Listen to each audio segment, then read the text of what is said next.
Љупчо Палевски во последен обид да го убеди судот дека тој не ги убил Вања и Панче, на денешното рочиште предвидено за дополнување на доказна постапка, понуди пораки за платен паркинг и извод од банкарска картичка, со кој сакаше да докаже дека тој не бил во Велес на денот кога е убиен Жежовски.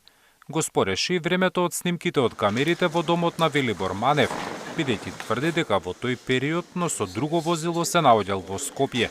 На прашање на судот, самите обвинители при презентација на снимките кажа дека се во реално време, не откако беа обезличени и фатени од наша страна со докази дека лажат за снимките, дека не се од тој период, пробаа да, пак ќе кажам на еден збор на шверчески начин, да го прошверцуваат во јавноста тоа дека снимките се 1 сат наназад, за да избегнат она дека се фатени во лага. Палевски бараше во судницата да биде покажана и траката со која била залепена устата на Вања.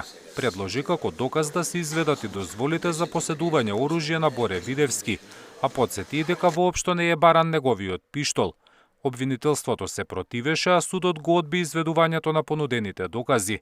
Времето на убиството на Велешанецот го спори и бранителот на Видевски. Побара снимки од 2 бензински станици кои ќе покажале дека возилото на Палевски не било во Велес кога е убиен Жежовски. Судот прифати да се покажат такви снимки, но само ако сам ги обезбеди адвокатот. Снимките ќе покажат дека времето наведено во обвинителниот акт не кореспондира со времето на убиството на Панчо Жежовски.